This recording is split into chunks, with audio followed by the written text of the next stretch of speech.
Let's talk about talk. Let's go deep. We all have something to share. No share with Dr. Dave. So, hello and welcome to the Knowledge Share with Dr. Dave podcast. This is Dr. Dave Cornelius, your host. We're going to have a conversation about social justice. And when we talk about social justice, we're talking about giving opportunities for everyone, both from an economic, political, social rights, and opportunities, where we're trying to open the doors of access and opportunity for everyone. When we think about some of the formal definitions, we would think of things that it contains, like equal rights, equal opportunity, equal treatment.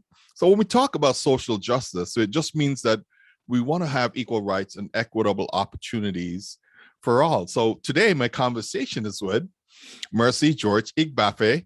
She is a digital strategist, an agile and data enthusiast, and she's the founder of LEARNTOR. So, Mercy, why don't you give us an elevator pitch about who you are and who is your superhero? You could even tell it from the voice of a superhero. You could take on their voice and persona, huh? Let me try, but I don't know how to impersonate people, but I'll try.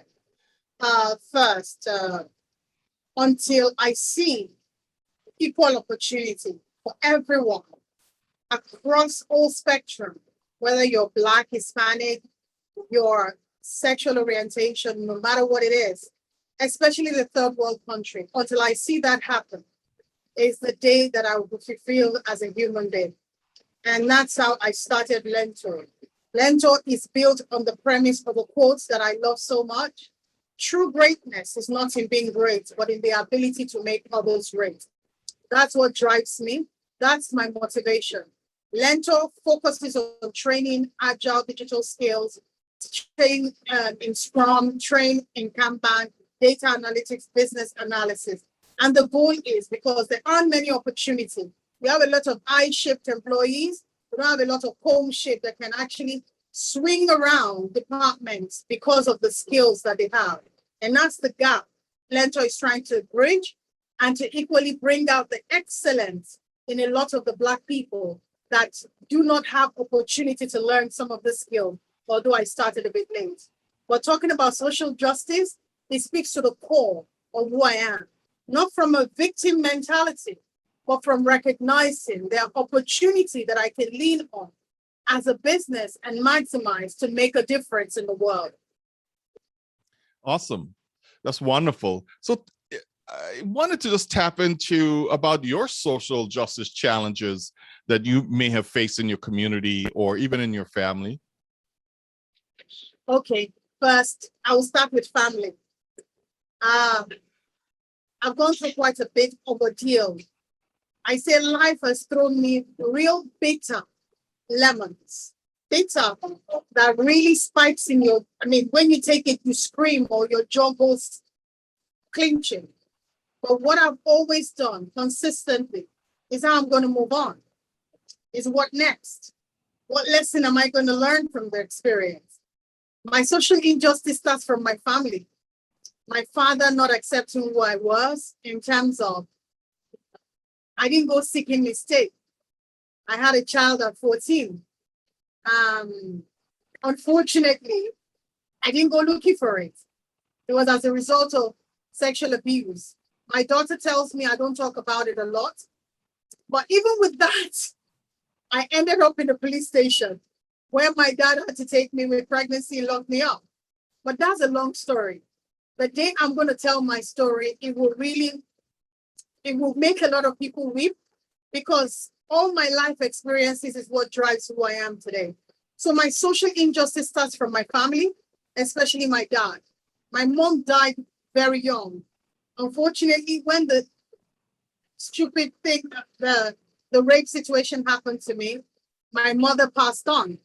So she wasn't even available to, there was no support, no help. And my story is quite bitter, but I've never allowed that bitterness impact me in ways that I cannot move on. I always say, okay, let's dust it, let's move on. So I had to become a mother as a teenager. I had to nurse my daughter. Today she's 32, a beautiful soul that is doing great things.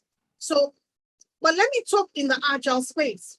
I've experienced social justice that because of who I am and the resilience that I have as a person and the tenacity that I've chosen to live my life by, not to live for people, but to live my truth and to stay to my truth, stay focused on my truth, not what people deflect on me. Because many people deflect their frustration on you, thinking that the way they perceive you is who you are. But it's coming from a place of pain, a place of hurt for them. Just recently, I had to volunteer for an organization. I did a lot of work in terms of social media work, because everything I do, I go over and beyond to deliver on that work. All of a sudden, somebody started asking maybe some type of information around, and a whole gang of people just like alienated me. And I kept saying to myself, despite what I did, right, it should have given me like some element of pause. Like, okay, oh, this girl is hardworking. Let's talk to her before we make a decision. And I heard, I can't trust you. I cried there. I was so hurt. I couldn't believe it. But I was focused because I didn't want what they were saying impact me as a person, because that's not who I am. I'm very honest. So I think it was a case in point. I'm a Black Nigerian woman. You understand? We are very expressive. We say it as it is. Okay? But some people are quiet. I'm not a quiet person. I'm a boisterous person. Okay? And I'm very expressive. I say what it is. And my truth is my truth. That's the only thing I have. I don't have money. I don't have a father that is influential to place me in a position. But what I have that I don't like to dwell with is my integrity. It's my name. So when I heard we don't trust you, it really broke me to shatters. It could have totally eroded the plan of what I'm trying to do in Africa. But I didn't let it affect me. I still went ahead unbitter, unfazed. I just kept striving along. I said, I will continue to prove myself right, not to prove anybody right, because I don't owe nothing to anyone, but I owe it to God. I owe it to myself. So I face social injustice at every facet of my life. And it's been a very bitter pill to swallow. It could have crushed me as a person. It could have sent me into a catatonic depression, but that has not been the case. I have fought through that situation and made sure that nobody goes through what I go through. Everything I'm trying to do with LEARNTOR is to make sure you don't have to walk the long road. You don't have to make your journey bitter. You don't have to go through the stress that I've gone through. I've gone through it. It's okay. Let me make it easier for you to pass through with what we do. And that's why it's about capacity development. And that's why LEARNTOR is focused on solving a problem that it is.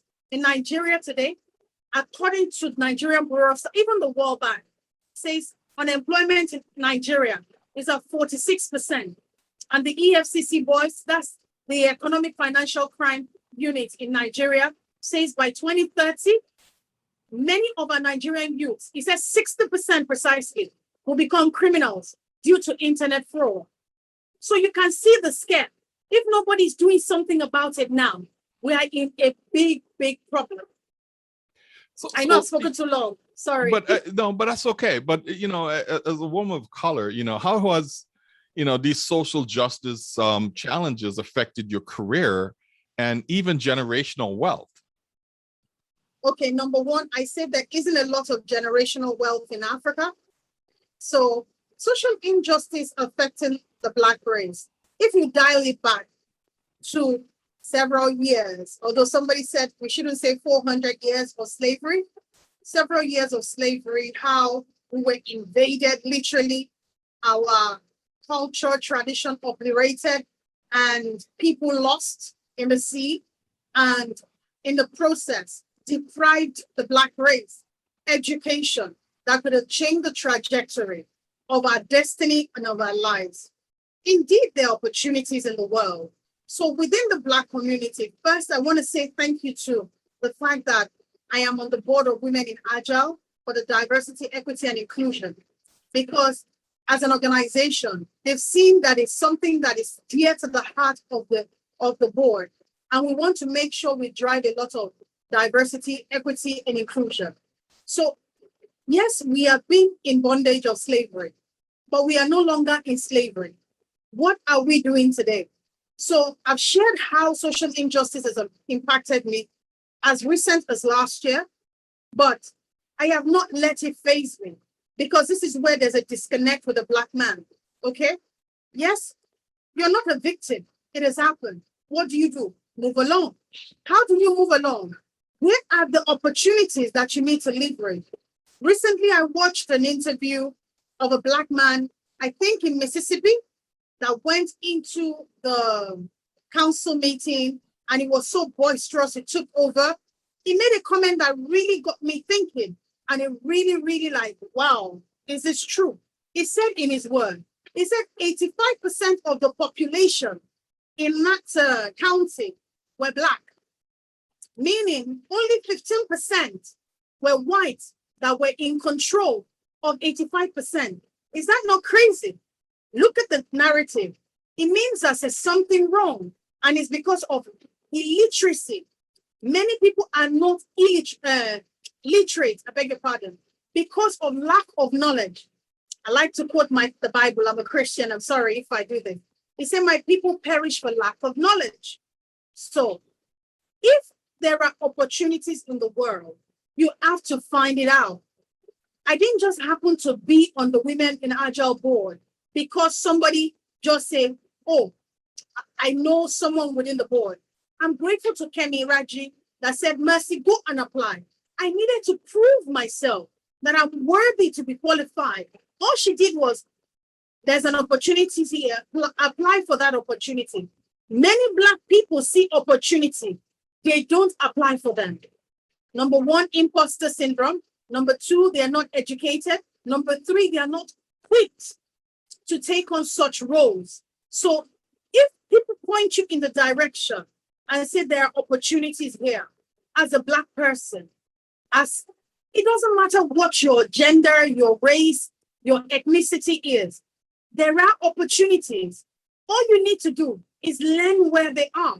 It's because I learned and I applied myself. I am on your show. You're someone that I've truly admired. You have done brilliant interview. I saw your interview with Dipti. My soul was like, whoa. I saw your interview with, yes, Dipti J. I saw your interview with Lizzie Morris. And I'm like, whoa, Dr. Dave is phenomenal at the way he does his interview. Who would even think that a girl in Nigeria that nobody knows, nobody has given a time of day, nobody believed in, because this is so key. Many rejected, many felt she was unworthy. They can't trust her. But today I'm on your show. Why? Because my work is speaking for me. I'm not relying on somebody to do that for me. So we need to get off this victim mentality. Oh, we were slaves. And so what? What are you doing next? How can you start a conversation that is not going to rub somebody off? We don't have to always come in an antagonistic manner to approach an issue. Yes, there's social justice. There's a picture that I want everybody to research. It says equality and equity. I don't know if you've seen the picture where they layer people standing on the same part, and you will see that one person is at the bottom. It shows that it's not equal. It shows that there's a problem. There is no equity in the distribution of wealth, resources, opportunity. You've got to fight it. You've got to fight and find where it is so that you can get the opportunity that you deserve. Awesome. So as the leader of LEARNTOR, right, LEARNTOR, talk to me about how has that experience of being that leader of this organization really change your mindset to, approach social justice challenges differently, in your community, right? Brilliant question. So, like I said, there's a quote of mine that I really relish. True greatness is not in being great. It's in the ability to make others great. I came into the Agile world as early as 2017. I've not been an Agilist ever and ever, okay? But I know I've been an Agilist all of my life, not necessarily knowing the nuances. So with social injustice or social justice, what I've seen is Many Africans are brilliant, okay? But they lack the opportunity to express themselves. So LEARNTOR just simply means learn and mentor. Okay, we're going to create an opportunity where you can learn the skills. Not just learn the skills, we're going to equip you with the ability to be able to excel and thrive. So, as early as today, some of our learners are the one managing our meetup. So today, they were able to self-organize. They were able to coordinate themselves. These are people, 80% of our learners every time come in and they've never heard the word agile, but they're now exposed to the mindset of agility, how that makes a difference, okay? So what have I done? I've taken the back burner. Somebody said this, and I totally agree, that the number one agilist in the world is our Lord Jesus Christ. I'm sorry, I'm a fake person, because he knew what servant leadership is all about. And he knows what to stoop down to let other people win. And that's one thing that has driven me as a person. We started LEARNTOR Toastmasters. Why? For people to learn soft skills and be able to learn leadership quality. Okay? I'm not the president. There's somebody else leading now. For the meetup, there are other people leading it. I have people working with me. They're self-organizing. I'm not micromanaging because there are opportunities. These are skills that they will take into organization to go and make a difference. LEARNTOR is trying to build capacity for the West to come and take and use. Then there will be equity, not just saying that, yes, there's diversity, there's inclusion. Whereas if the inclusion doesn't get to the third world country, you're still going to be having a lot of scammers because you're not giving them opportunity to play their part. But we can guarantee that our learners, they've gone through a system, they have been proven, they've been tested, they've done internship with organization, that they are so proud that they have been retained. So this is what we're trying to mitigate. The high unemployment rate, the poverty, which aligns with the United Nations MDG goals. We are focused on cutting down poverty, zero hunger, making sure there's equality, tackling inequality, even with regards to making sure there's economic empowerment by producing sound, qualified agilists that have learned the skills as business analysts, they've learned the skills as data analysts, and they can function for their businesses, for their career, knowing that there are opportunities in the world, like I am sitting on your stage here, they can equally do the same. So that's what LEARNTOR is trying to address. So you kind of like answered my next question, because I was going to ask you, talk about a few actions that you're taking personally to improve opportunities for BIPOC individuals, you know, in the Agile community that you live in, but you already just told me, which is amazing. Thank you. No, but you could tell me more. Yes, let me speak on as the board member of Women in Agile. What opportunities are we trying to do? I recently put out a survey for diversity, equity, and inclusion, being the board member on the board, and just to know what people are thinking, what their interpretation of inclusion, what it means to them, diversity. And some of the things that we hear is they have to consider age.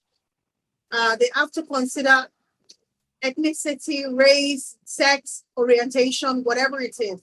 It has to be all inclusive. So these are some of the things that we're trying to tackle.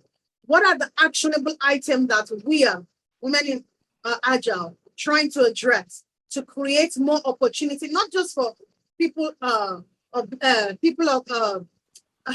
Black community, not just the Hispanic community, not just the Asian community, not just the, it doesn't matter what community you are. So how we want to address that is leverage of mentoring. Mentoring, there are many new Agilists that are coming into the Agile space that they don't know where to go or how to go. So one of the ways we want to address that is to pair them up with experienced mentor. I know you were on the program recently where you mentored someone on launching new voices, and she was able to present a speech. So those are the kind of thing we're trying to include that in launching and embed launching new voices to leverage on the mentoring strategy that we are developing for WIA. So it doesn't matter whether you're new to Agile, you've never heard the word Agile. If you're a member of Women in Agile, you will get a mentor. That project will be flagging off. Hopefully by next month, there will be questionnaires that will be going out. Even currently, there's a survey going out for just hearing what people think about diversity, equity, and inclusion. One of the area of challenges is inexperience. So how to mitigate that for Hispanic, Asian, it doesn't matter whether you're Black, African, you're Black American, you can come into Women in Agile. It's a free membership organization. Be part of the community, volunteer, develop a local group within your community and start to run it. You will get support because of the mentoring strategy that we are developing. So that is very key. That's one actionable item. And that equally, we are going to apply to LEARNTOR. We're trying to connect our learners with people like you so that by the time they have experience hand, like Dr. Dave, we're leveraging all the Agile community, the Scrum Alliance, the Scrum.org, the Agile Alliance, so that we reach out to them and get one-on-one mentoring for our learners so that they can get exposure, ask questions that we might not necessarily address in the classroom, which is different. Well, certainly. That is really exciting. I'm glad to hear that, you're taking on, that level of effort and work. And so I want to talk about listening, as we deal with relationships in our community between BIPOC and non-BIPOC people, how would listening act as a catalyst to help both the BIPOC and non-BIPOC conversation to bring about change in how we care for each other, right? We talk about Jesus and, his posture as the number one servant leader in the world. How could that mindset also help, listening?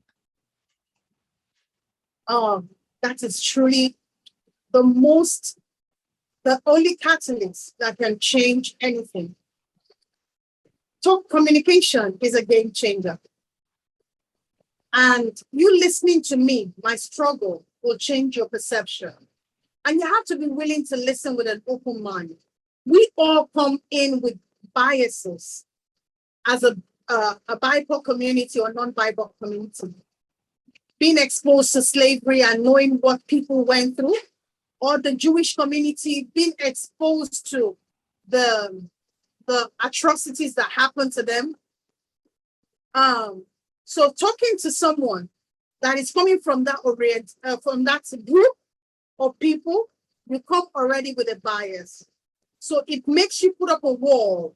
And as a result, because there's a wall, you're not listening to each other. So the only way for us to address diversity, equity, and inclusion is listening to each other, recognizing that your struggle is not the same as mine. You being in America, me being in Africa, they're different experience. I watched an heart-wrenching video on Tuesday. It made me really cry. Nigeria is one of the wealthiest countries in the world, but we have nothing to show for it, except for corruption, injustice, just all-round inequality. Now, if I'm speaking to you and you hear the word Nigeria, naturally, your head just goes, scammy, right? So that's some of the biases we come into conversation with the room. But not every Nigeria is a scammer. There's a real propaganda in trying to discredit every Nigerian. That's not the case. When I traveled to Canada, US, and the UK, the way I'm addressed is totally different. Biases, or the perception, she's Nigerian. Just seeing the Nigerian passport makes you start to react. If we only listen to each other, know that we have different struggle. Right now, dollar is 560 naira to $1. What 500? Just face that for a moment. So take, for instance, you're coming into Africa, you want to sell Scrum, you want to sell Kanban. You need to understand there is problem already in terms of exchange rates. And the majority of the populace in Nigeria can't afford it. I'll speak similarly to the Indian community. I'll speak similarly to the Hispanic community. You need to understand, we need to hear each other out. Not every Afghanistan person is a terrorist. There are good people in Afghanistan. that have made differences in Afghanistan. So we have to listen to each other. The fact that I'm a Christian and I'm not listening to a Muslim, there's something wrong there, because that's not the message that Jesus preached. He said, love somebody else. You understand? That's the greatest commandment. You have to love one another. And loving one another is listening to each other. How welcoming are you when you see me as a Black person? Are you want? Are your antenna going up? I can't trust her because she's Nigerian. Not everybody is a scammer. Not everybody is out to defraud you. So communication is the only thing that can drive inclusion. Yes, there's diversity. I'm different. We is not the only, I'm not the, we is not just white dominated. I'm African, I'm on the board, right? But do I feel included? These are some of the questions people want to ask. Am I included in the conversation? Do I feel a sense of belonging? When you hear me talk, do you listen to me what I say? Does what I say matter? So many organizations are throwing the words diversity, equity, and inclusion. Yes, you're creating a lot of diverse people, but the people you're bringing into your system, people of color, people of non-BIPOC, do they feel included in decision making? Do you listen to them? As a leader, what kind of structures are you putting in place? Are you showing empathy, understanding the struggles that they go through? I read a statistics recently that talked about an average Black American man has personality disorder. I mean, it's something that they relate to the military that goes into the war front, yeah, and comes back. I don't know what they call it. That makes them PTSD. Thank you so much. PTSD. Yeah. And why? Because the family structure is destroyed. Yeah. So you're not providing right education, quality education. They are disadvantaged. The communities are bad. I remember coming into Baltimore. And I saw the way Baltimore was, and my heart broke. There's some part that is rich, there's some part that is wealthy. How do you make that equal?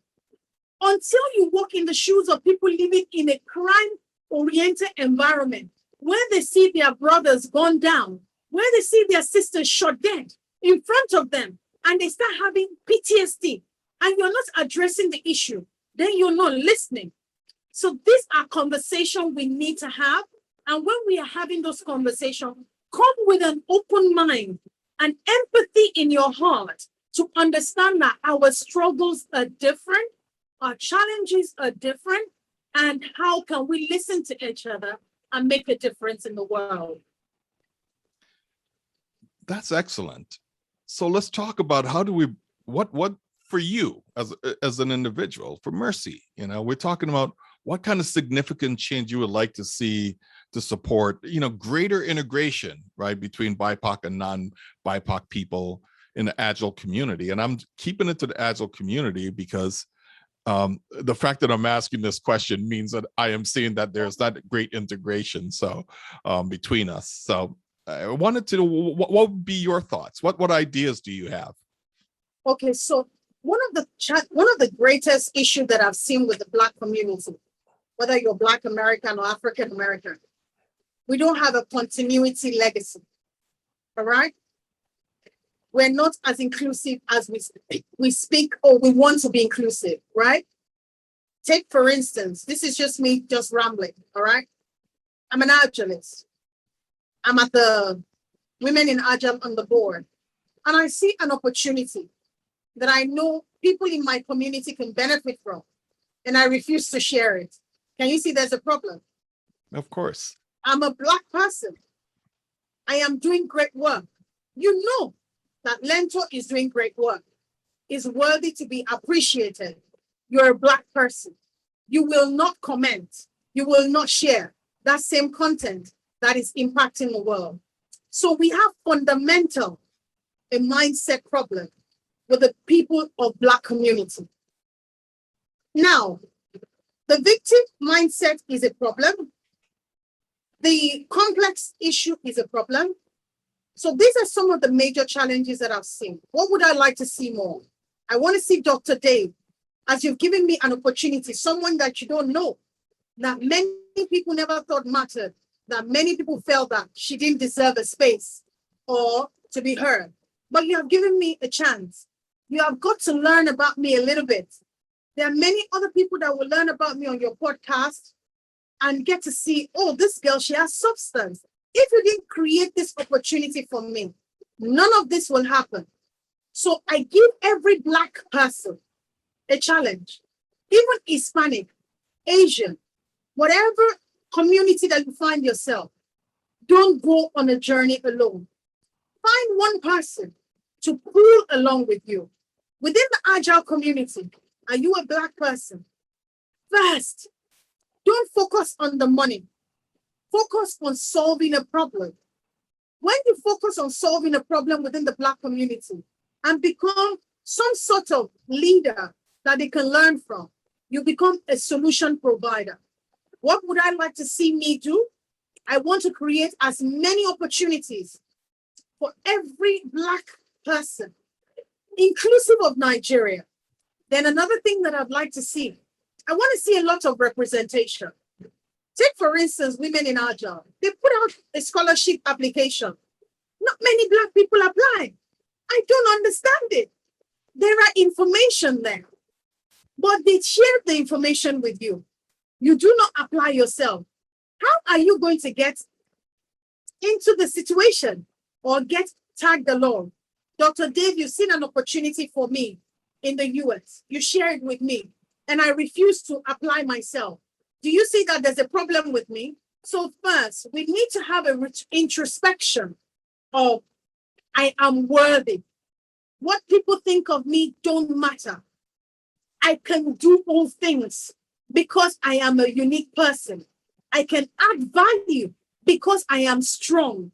I am a game changer, and that's why I'm on this planet. So you need to believe that of yourself. I know no matter the darts that people throw at you, no matter what people say about you, it will never deter you from the focus of where you're going. So let's get more people, give more Blacks opportunity to help them. Not because you're doing it for show, not because you want people to see it on social media. Dr. Dave, this is not online yet. I've been working with children that have hearing impairment for over 1 year. I've taken loads of content that is on my archive. I just feel I'm not ready. I refuse to share that content. When I'm ready, I will share the content. Why did I do that? I saw a child, my husband's niece. She's deaf and she's dumb, okay? And she can speak. I had to learn sign languages. That's why I'm used to like gesticulating with my hands. I had to learn sign languages. And I got to meet a lot of our friends. Because of my involvement in her life, I wish I had that girl as earlier on. She's such a brilliant soul. I saw the pain of African mothers. We're talking about unemployment. This is not including people with disability in Africa. They don't even recognize them. Nobody cares. That is a big problem. So for me, because of my daughter that I've taken on, she's married now. She just had a baby. I saw our friends sexually molested. They don't have opportunities. All of this 9 yards, ordinary for them to learn. I'm trying to teach them digital skills. They cannot compete. There is no opportunity for them to compete. And that is actually created a problem. So we have tried to tackle that. We've been experimenting. When is ready? When we have our definition of done for our first iteration, we're going to launch all the content that we have put out. We're not doing it because we want to be, we want to do a GoFundMe. Everything is not about money. I want to see something grow, morph into reality that I can see that this is a measurable KPI associated to the work we have done. Until we change our mindset, social media is great. But remember, what people put out on social media are false, not the true nature of their struggles, their weaknesses, and their flaws. So you have to be guided what you want. I wanted to put a wig on. I said, no, I love my hair the way it is. Awesome. I love it. I love it. I said, I'm not going to do that. I want to be authentic to myself. I'm not here to please anybody. If what I say doesn't impress you, I'm sorry, I can't help you. But what I'm about is about value. I'm a value-oriented person. I want to make a change. I'm a change agent, and I want to impact my generation. And it's to the international community. That's the goal. I know it's a long response. I'm sorry about it, but thank you for the opportunity. But look, let's talk about utopia, right? And so what would your diversity, equity, inclusion, and I'm adding belonging, right? That your utopia of that look like for you? My utopia is coming together with no biases, no judgment, having a beautiful conversation. Let me speak to the Agile community. You don't have to know me to say that I should be a speaker. Give new people opportunity. That's my utopia. New people that are making a difference. And you can see they are making a difference. Opportunity. I'm dyslexic, all right? I put out content because I talk faster than I type. I never go back to like refer to it. I've come to see that it's a challenge with a lot of geniuses. So I count myself to be one genius in Africa. So my utopia is, if you see me falling, don't step on my head to die there. Pull me up. I'm dyslexic, right? I type some content, people just go messy, go and correct it. You have made a mistake. Some of my friends that know, I always say thank you. God bless you. Some people will sit there and they will be laughing. I don't care. I know I'm a struggle. What am I? My content, is it good? It's okay to make mistakes. It's not the end of the world. When I see the mistake, I'll correct it. After all, that's why we have eraser, to erase things that you've written down. That's why you have a duster to clean what is not correct. So I'm open. I'm an open book to take correction. So the utopia is open-mindedness, inclusivity. If we are open-minded and we're ready to learn from each other's cultures, ready to learn from each other's belief, we're not coming from a place of judgment, learning to say that this person deserves to be recognized, not because she knows what to do. I have come into this industry, into the Agile space, experimenting, following the empiricism of Scrum. I kept experimenting. But what was my main focus was to add value. My utopia is every Nigerian person getting international jobs, like my brothers in India, like my sisters in India. We have a lot of brilliant minds. I'm now putting a challenge to you. Are you a recruiter? Are you an employer? Are you an employee? I'm putting a challenge to you. Are you a recruiter? Are you an employer? Are you an employee? Can you employ? LEARNTOR has produced the capacity that is willing to work for you for free for the first 3 months. Just try them out. All we are asking is for that equal opportunity. Let there be equity in opportunity. I will not bring you anyone that will bring you disgrace or that will put the name of LEARNTOR to disrepute, because that's all we have. Our name, the integrity. That is my utopia for every African to get jobs in the West, in America, in the US, in the UK, wherever it is. And if you know that you have the opportunity and you're an agilist, all we are asking you is partner up with LEARNTOR. We have great personnel. We have great people that can make a difference. And I want to challenge every people of Black, the BIPOC community, the non-BIPOC, the Hispanic, the Asian, whether you are Muslim, you are a Christian, you're Buddhist, whatever religion you are. Listen, opportunities are there for you. Don't be scared. I go to some conferences and I see I'm the only Black person in the room. Why? Apply yourself. That's my utopia. Awesome. So Mercy Geroge-Igbafe, thank you so much for your time. I am glad that you are friends with my friend Kemi Raji. I'm a big fan of Kemi, and He's amazing. yes. So thank you so much for your time today. So let me close by saying thank you for listening to the Knowledge Share with Dr. Dave podcast. I hope this learning experience would also prompt you to take and seek more and discover how you could contribute a positive experience for BIPOC lives. I say it doesn't take much. All we need to do is to tap into your own humanity. And so just giving out some shout out to my niece who are writing the music for this podcast. This podcast is copyright 2021, Knowledge Share and Dr. Dave Cornelius. And I would say until next time, be well, stay safe, and connect soon.